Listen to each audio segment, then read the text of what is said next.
সবাইকে কেমন আছেন সবাই? তো আজকে আপনাদের সাথে যে জিনিসটা শেয়ার করতে চাইছিলাম,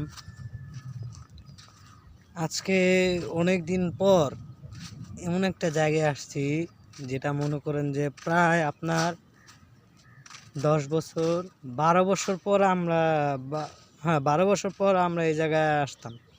প্রায় সময় আসতাম, স্কুল বন্ধ দিলে বা বিকালবেলায় সময় পাইলে আমরা বন্ধু বান্ধব সবাই মিলে দিলে এই জায়গায় আসতাম।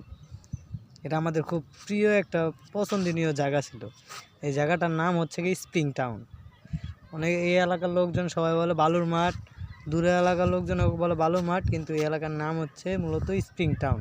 এই যে আমার সাথে এই যে টাউনটা লেখা আছে, এই যে স্প্রিং টাউন দেখাইতেছি আপনাদেরকে। তো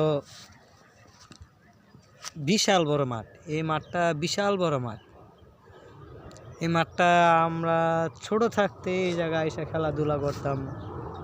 বন্ধুবান্ধব যখন একসাথে ছিলাম আমরা সবাই একসাথে সময় কাটাইতাম। জিনিসটা অন্যরকম অনুভূতি ছিল। আর এখন যে যার ধান্দায়, যে যার কাজে গন্তব্যে ব্যস্ত আছে, কেউ কারো মতোই না। তো